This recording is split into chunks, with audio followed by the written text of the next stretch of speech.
Good afternoon. This is Dan Rohner. I'm the Director of Leadership Development and Pastoral Planning for the Archdiocese of Dubuque. And I'm here today with Linda Modernak, the Director of the Family Life Office. Hello, everyone. And thank you for registering and participating in this webinar that will focus on the roles and responsibilities of the Parish Life Committee. I've got a few words to say about why we're doing these webinars and what the purpose of it is before I'll really turn the presentation over to Linda to speak in detail about the Parish Life Committee. One thing that I will mention at this point is your microphone is muted, but you still have the opportunity to ask questions. And you can do that through your webinar control panel. Just type in your question on the keyboard and send that along whenever a question comes to mind, and we will attempt to answer those questions as we go through the webinar before we conclude today.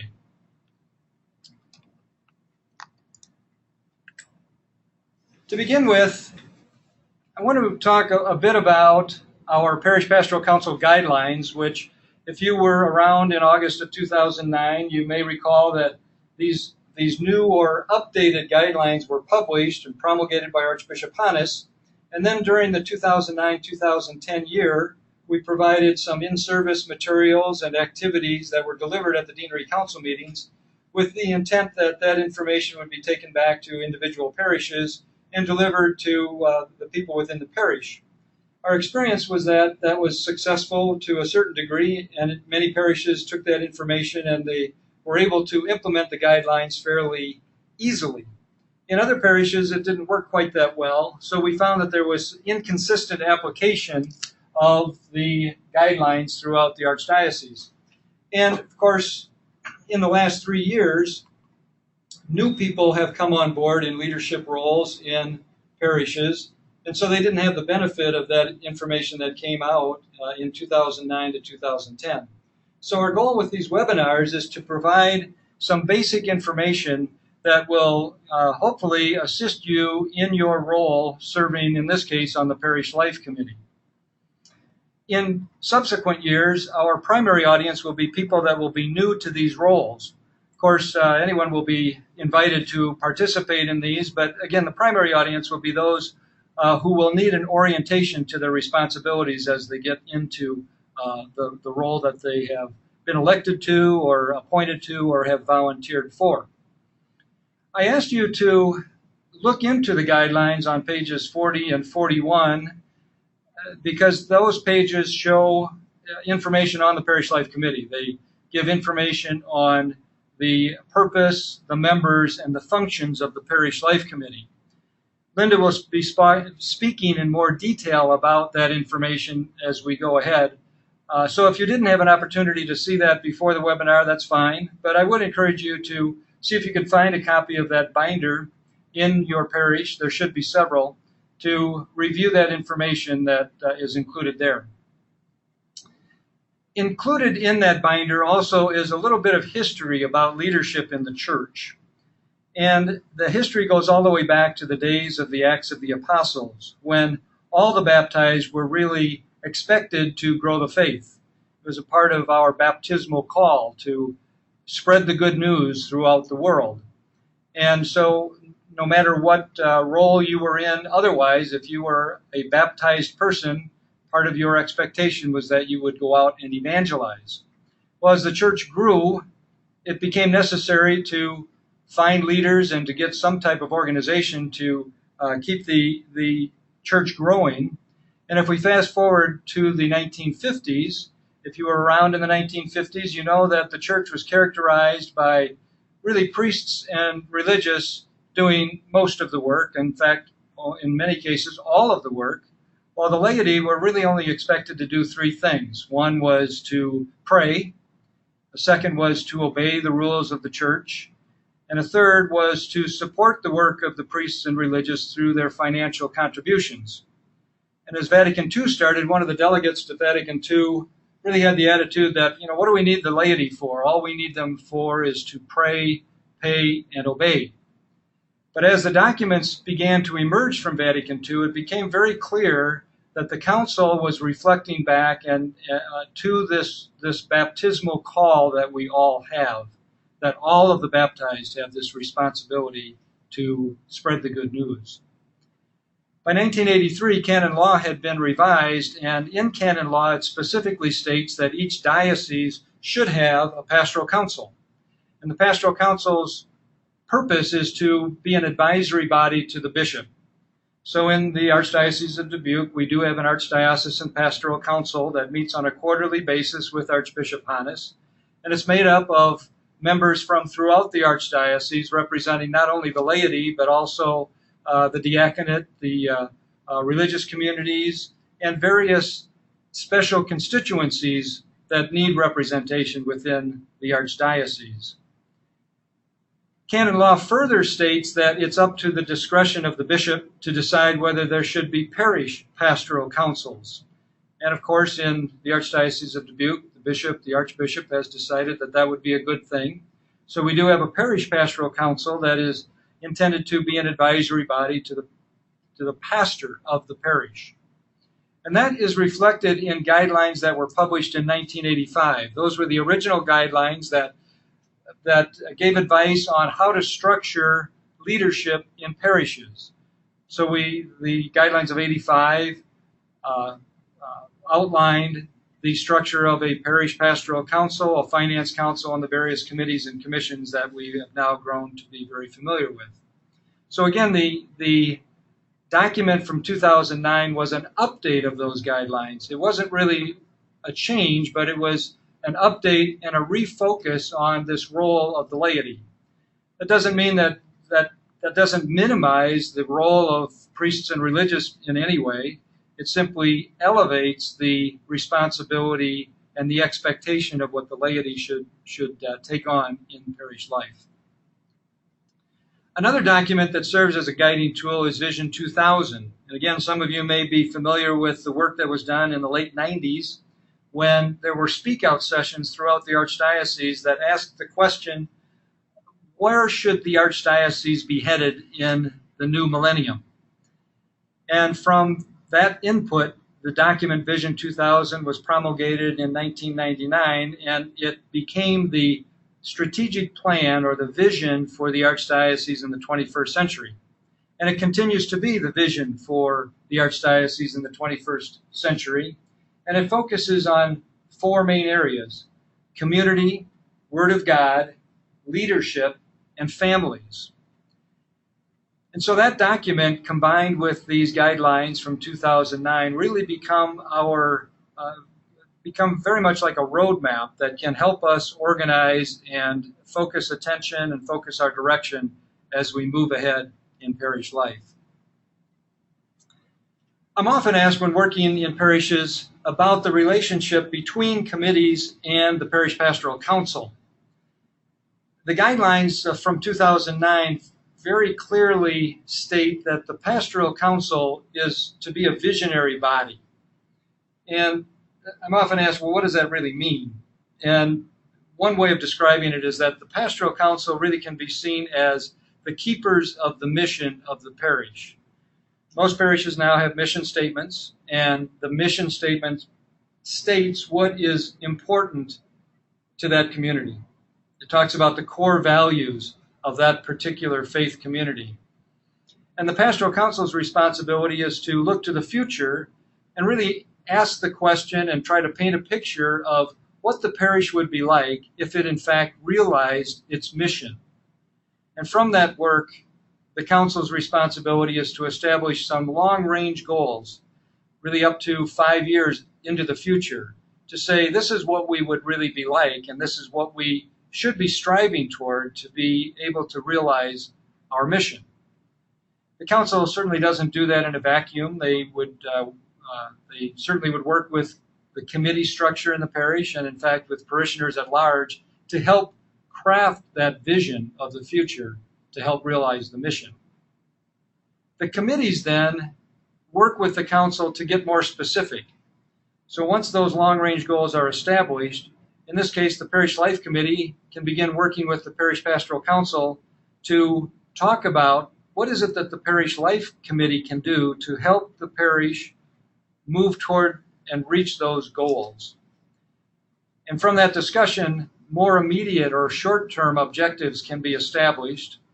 And from that, even more specific plans can be put in place, action plans that could be carried out over the next year.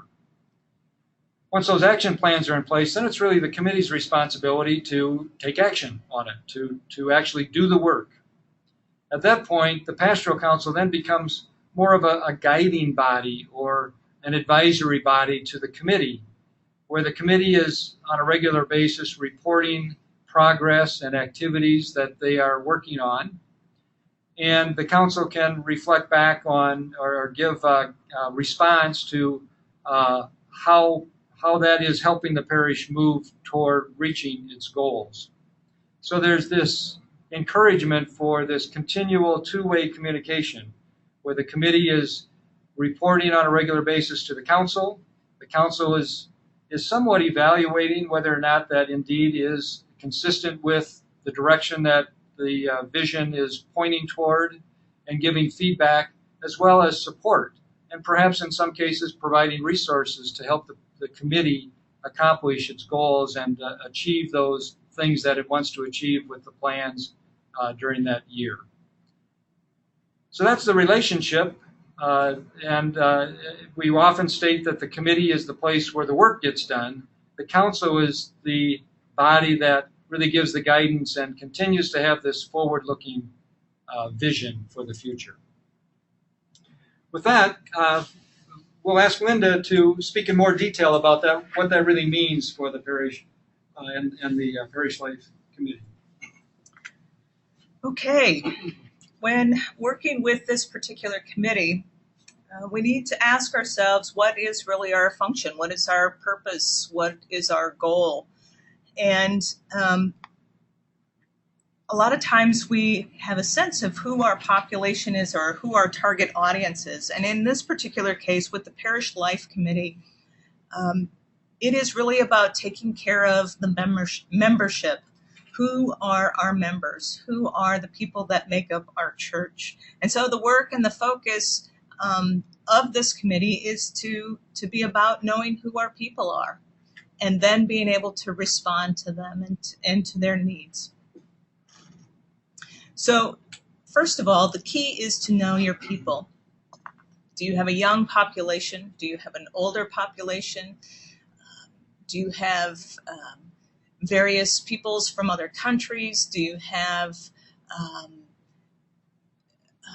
a number of disabled people? You know, who is your parish? How do you know who your people are? Because you need to know who that is so that you can then be able to respond to them. So who makes up your parish? And we ask the question, who is in the parish? So we look at who are the new members. And we have to ask the question, why would anyone want to come here? What are we doing to attract people to join our parish? And we have to ask, the question of what brings them here? What are their needs? What are they seeking? Usually people join a community because they have needs that they know will be met. And so, who are our new members? Are we attracting even new members? The next piece, there are members within our boundaries. One of the things that I came to realize, and I noticed this more when I lived out in Boston, because parishes, their boundaries were right next door to each other in a lot of cases. And the purpose of that, of boundaries, of parish boundaries, is so that whoever is Catholic within those boundaries are our responsibility. And so even if they are not registered members, we still have a responsibility to them. So if someone who ends up in the hospital and says they need to see somebody from a Catholic church, we have an obligation to go and serve their needs. And so to be aware of what are within your parish boundaries, who is within your parish boundaries. And then thirdly, of course, are the current membership. And I would also divide those up into those that are active members and those that are inactive members. Obviously, we have a number of people on our books that we don't ever see, and we might see them at Christmas and at Easter, if even that. but they are still considered people on our books. And so we need to be able to respond and reach out to them as well. And then we have those that we would consider active membership, people that come regularly to Mass, that attend either the Catholic school or the religious education program, that help out or do different ministries. And so looking at who is in our current membership.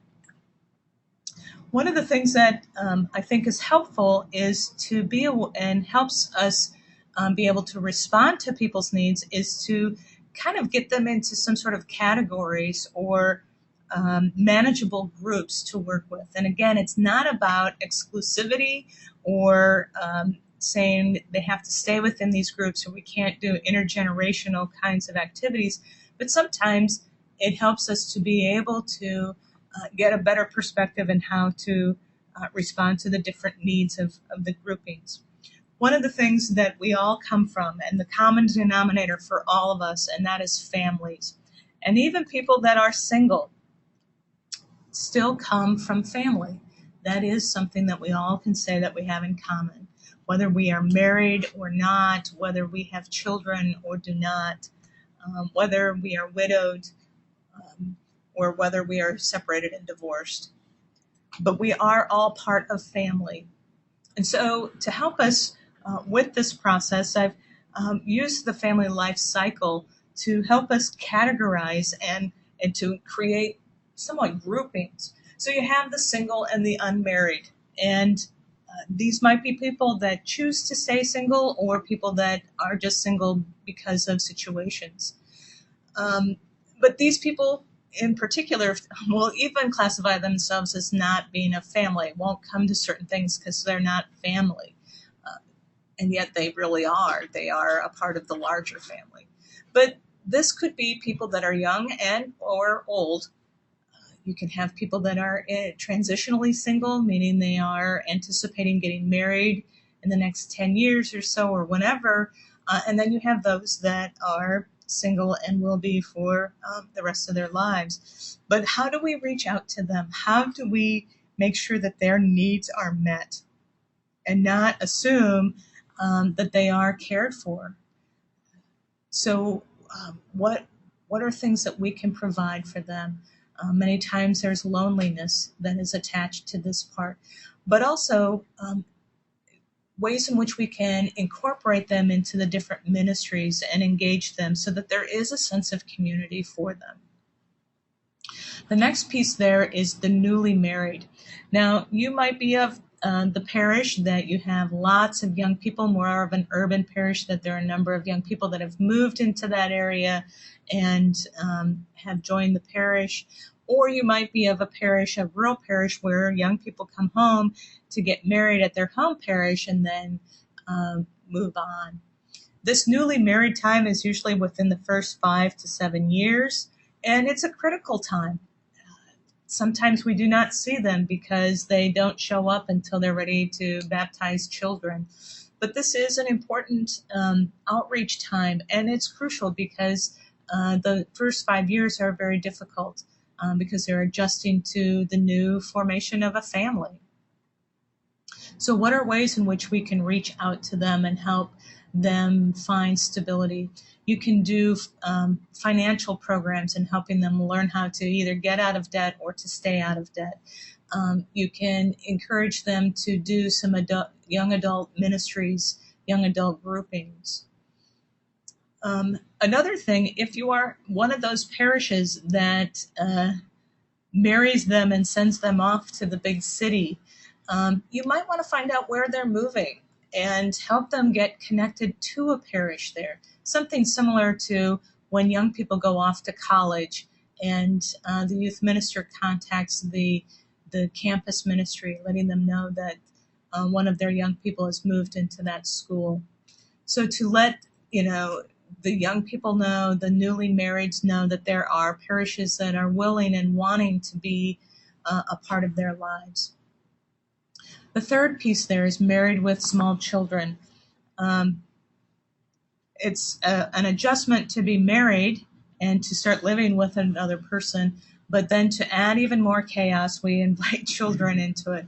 And this is, both a blessing and sometimes a challenge. And this can be a stressful time for young families, but it also can be a quite delightful time.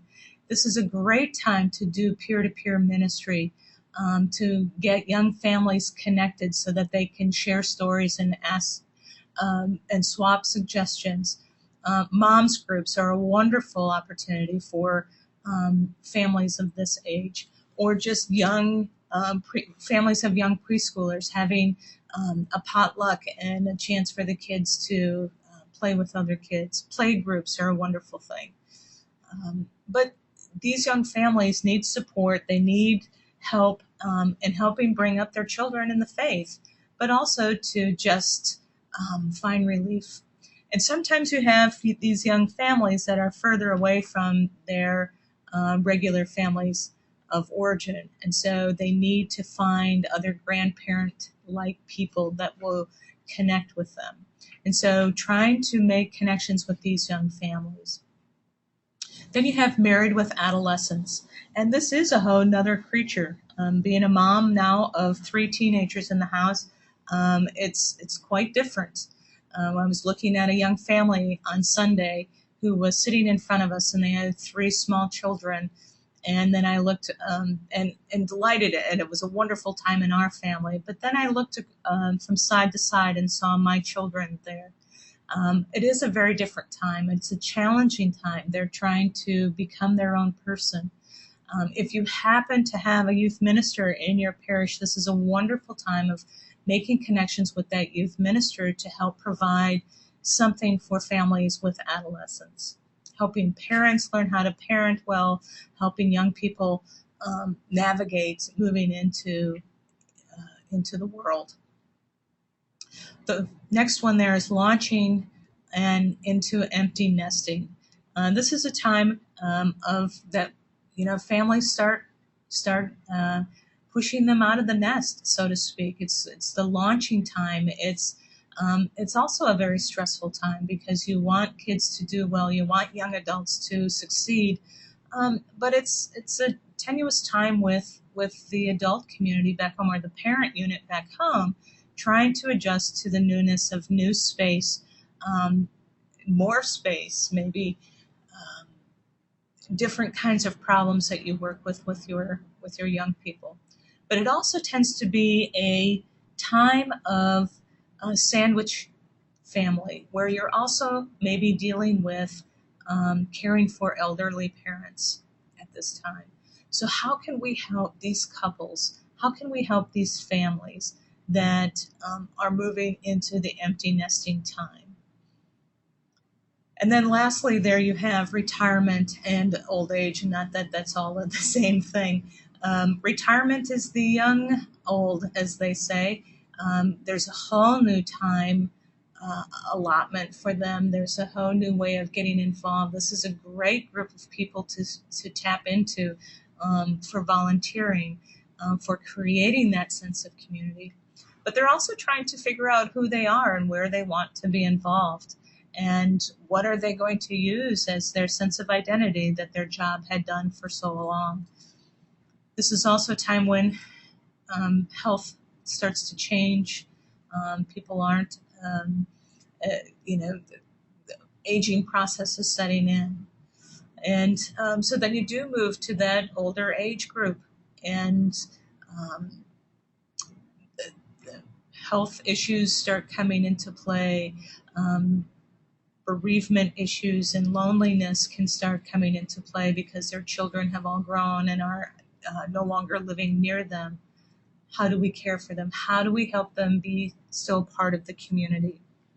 And so what I've tried to do here is show you that there are different groupings of people. You don't have to try to do a one-size-fits-all. There are a lot of different issues that are happening with families at different times in their life. The next piece there is also an understanding who is in our parish, is looking at the other kinds of diversity. There are persons with disabilities, and this is physical disabilities, emotional disabilities, mental disabilities. So being aware of who is part of your population. Do you have ramps that lead up to your church that make your space accessible for people? This is becoming aware of these sorts of things. And again, it's not that this is what this committee does all the work for, but it's tapping into knowing who your population is and then finding the people that will help meet those needs.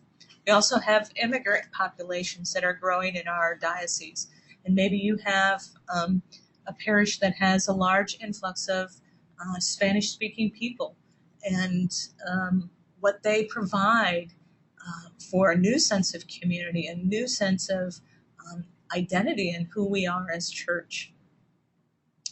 Then you also have those folks that become homebound and sometimes feel separated from the community and feel like they don't have any sort of contribution or any part of the parish anymore. And really, this is your prayers. These are the people that have a strong responsibility to the parish and have a strong ministry to the parish in their prayers. And so how do we reach out to them and make them feel like they belong, as well as how do we utilize the gifts that they have to offer our parish?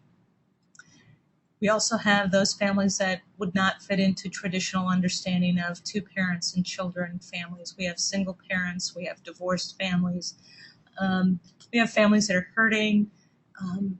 And so how is it that we respond to these families and their needs?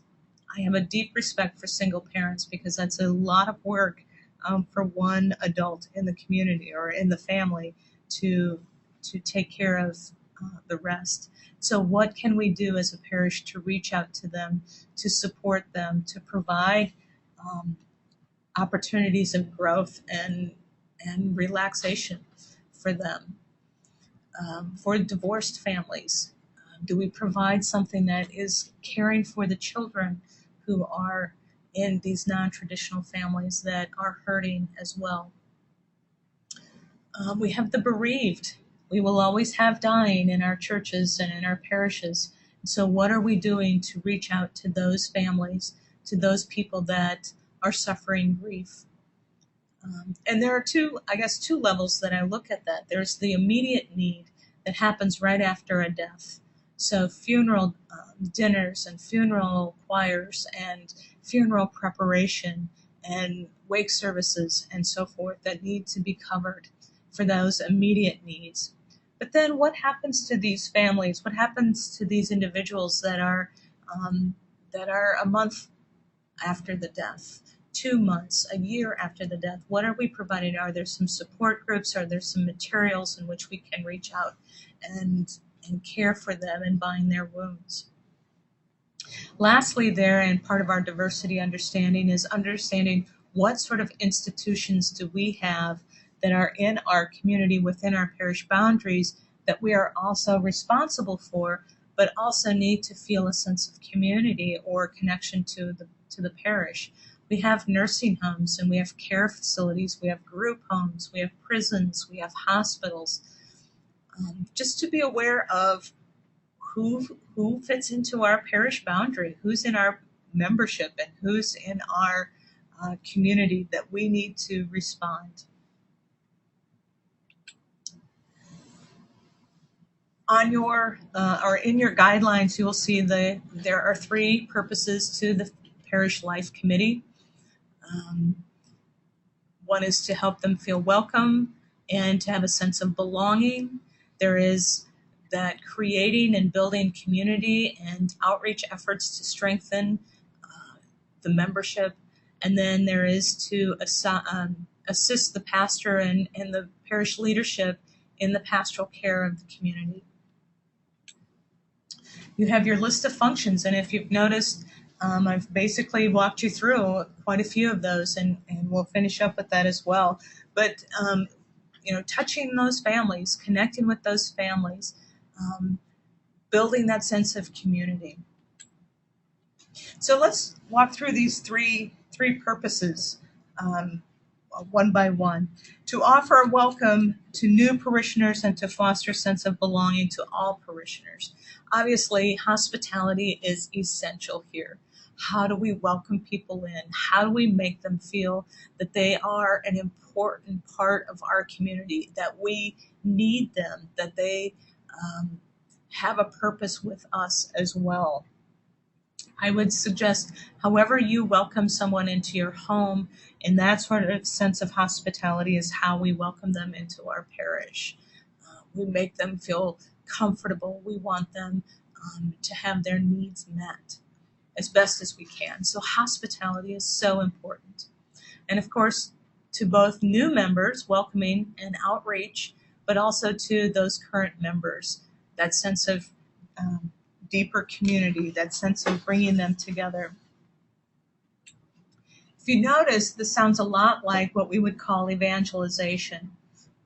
Evangelization is a responsibility not just to the parish life committee, but to the whole parish. But if you notice that some of our responsibility is to create community and welcome, that is a big part of what evangelization is, or at least setting the stage for good evangelization. I'd like to refer to a book or a resource that comes out of the United States Conference of Catholic Bishops, and it's called Go and Make Disciples, a National Plan and Strategy for Catholic Evangelization in the United States. And in this book, this is a wonderful resource for you.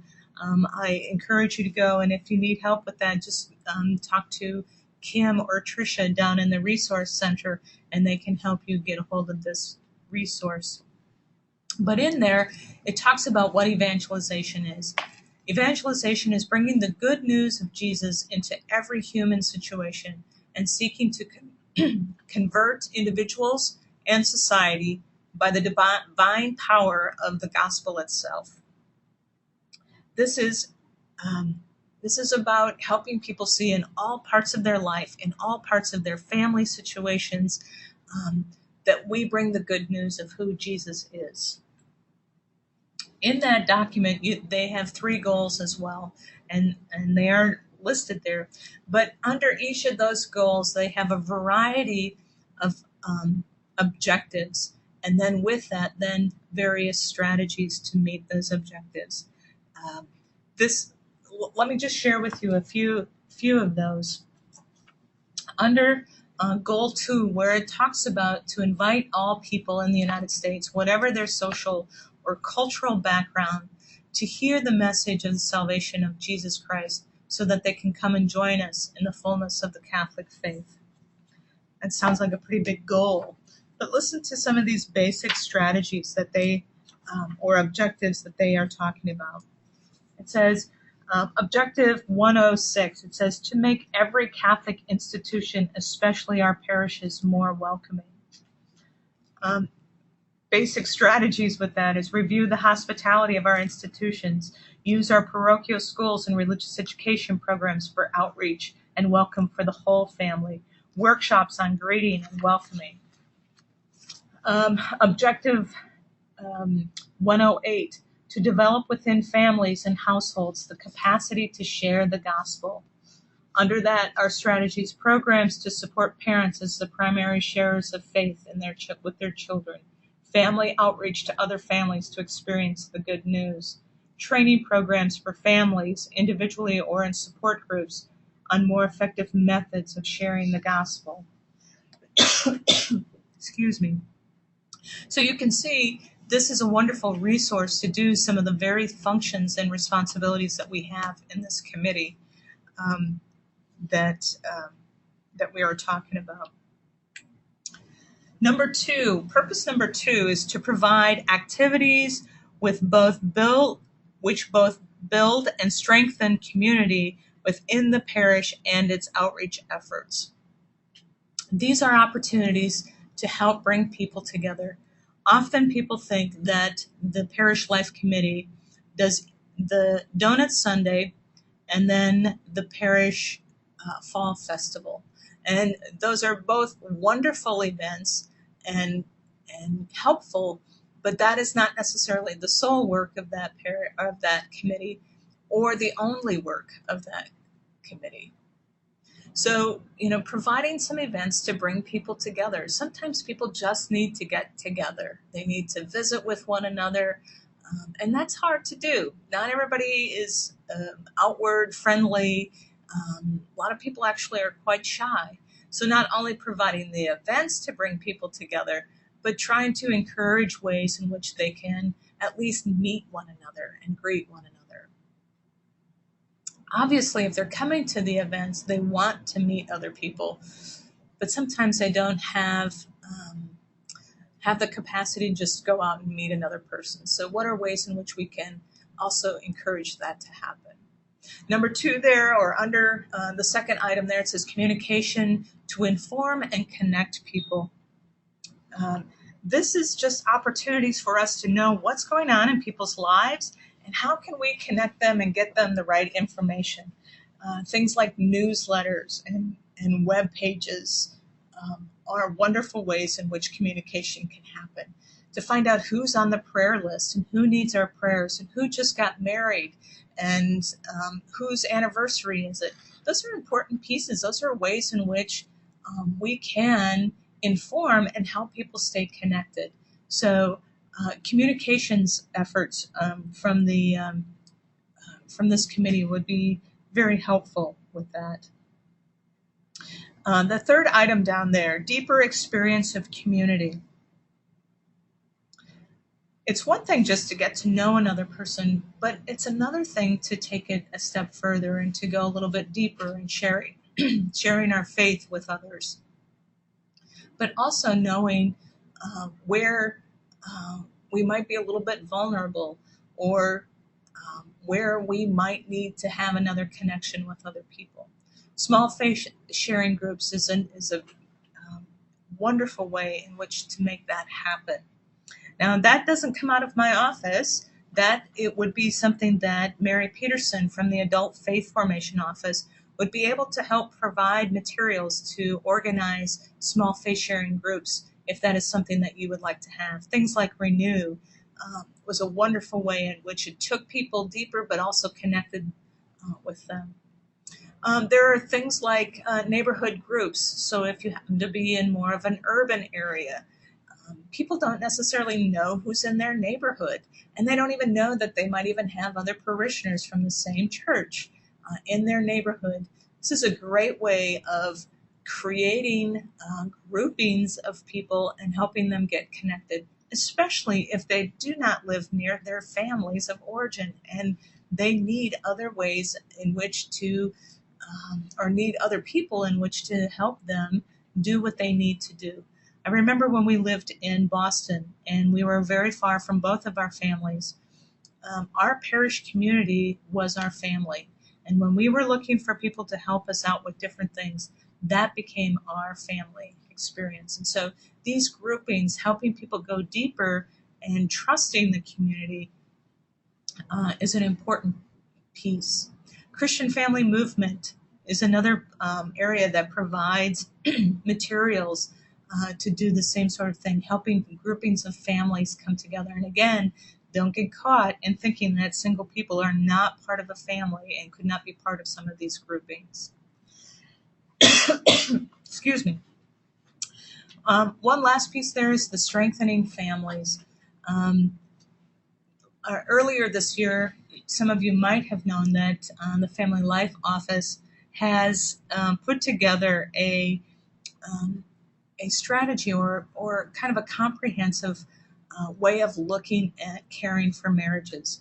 And marriage is really a cornerstone for families in the church and in society. And any way we can support marriages is a way of supporting families. You will find this document in or on our website. Thank you.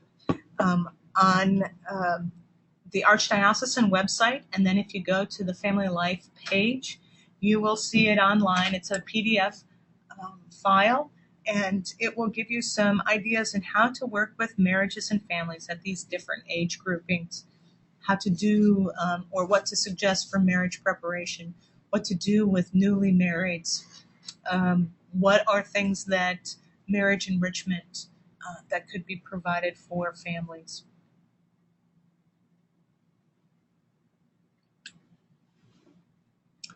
The third purpose is to assist the pastor or the parish life coordinator, pastoral associate, or whatever, or parish nurse, whatever leadership, in doing pastoral care for the community.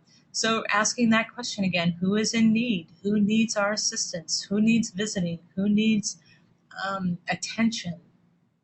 I do want to point out parish nurses are one of the things that I'm responsible for, or contact person for the Archdiocese. Parish nurses are a lot like parish or pastoral associates, with an emphasis mostly on pastoral care. And they provide ways in which to connect with people, realizing that it's about body, mind, and soul, that we care for the whole person. This group of people provide what is called a healthcare ministry, and that can include everything from visiting people that have just come home from the hospital that might need a little extra care, a little extra visiting. It might be a new mom who just came home and could use just a little more assistance. This could be used as a way of, if you have a number of people that have to go to Iowa City to some of the larger hospitals to seek health care and go to several doctors and receive a lot of medical jargon that you have no idea what was just said, a parish nurse can help you sort through some of those questions. So if this is a ministry that you're interested in, please let me know. But this is also, pastoral care is to the homebound. It's setting up those visits, making sure that is happening, making sure support is happening to the bereaved or the sick and dying, working with families that are hurting, all those places, all those situations that need a little extra care, that pastoral care from and attention from the parish. It's working with the diversity of groups that, it could be persons with disabilities, it could be persons who are new to the community and don't even speak the language. How do we reach out to them? How do we care for them? Just a couple of things that I do want to make mention before I close, and if there are any questions.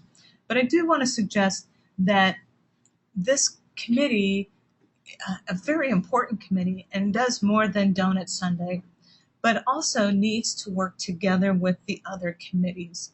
This is not just to be careful not to get caught up in your own silo, and that we are responsible for evangelization. Evangelization is the responsibility of the whole parish and needs to be done in the context of all the other committees as well. One other thing, I am the director of the Family Life Office, and obviously a number of the things that we touched on today is a response or a responsibility out of my office, but there are a number of other offices that can, and resources of people that can help us with the other pieces. There's Mindy Hart, who works with persons with disabilities, who is a great resource and help. There's Mary Peterson, who can provide work around small faith communities and adult faith formation pieces that help build community. There is the Office of Catechetical Services that also works obviously with the Faith Formation Committee or Commission that is pretty closely tied to this, because you look at how do we serve these families. Obviously education and faith formation is a big part of that. The Media Resource Center, Kim and Tricia down in Media Resource Center have all kinds of wonderful resources. So if you're interested in setting up a bereavement group, support group, they would have the materials that can help you do some of that. I would help you plan that, but they would provide or show us what kind of materials are available. So one last piece, and it's probably, I hope I didn't overwhelm you, because sometimes I think it can happen. But I would just suggest that you start small, and that's why I try to suggest that there are different groupings of people to work with, to make plans to look who needs priority in your parish, who has the greatest needs. And not that people aren't all important, but what are some things that need to be dealt with first? So again, the main focus in outreach is to our own membership. It's to create a sense of community and hospitality, and to grow deeper in faith together. Thank you. Thank you, Linda. You'll see on the screen Linda's contact information and my contact information as well.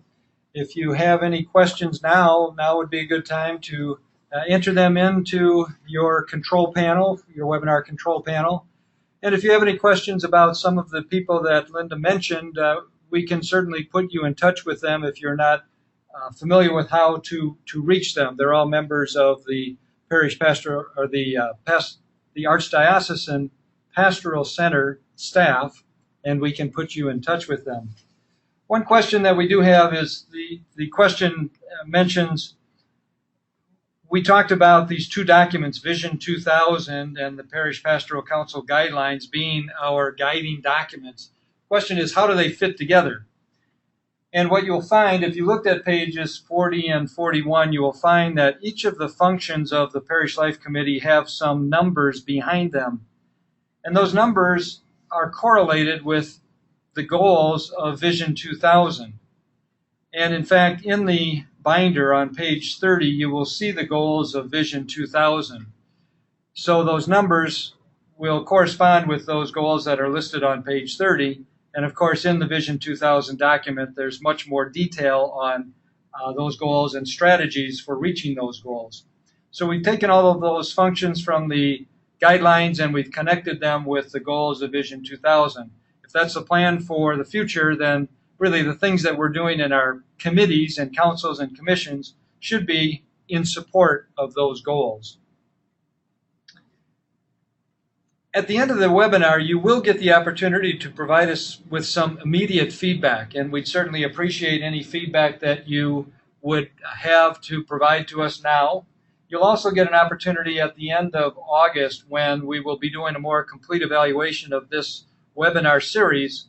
So we'd appreciate any kind of feedback that you would have for us, not only for the content of the webinars, but for the technology as well, to let us know how that's working for you.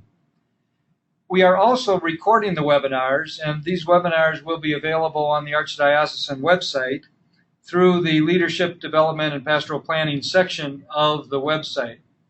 There are some of the webinars that have already been recorded this summer are already posted, and the complete list of those webinars will, with information on how to find them, will be delivered to the parishes later this summer. So if you think that this content would be useful for others on the Parish Life Committee or for others in your parish, you will be able to access that information from the website at the end of the summer. One final thing, we will leave the webinar software open for a few minutes after we conclude formally. If any questions come to mind after we conclude, you still have the opportunity to type those into the questions section, and we will collect those and respond later. With that, that's the end of our webinar for this afternoon. We thank you for your participation and hope you have a pleasant rest of the day. Thank you.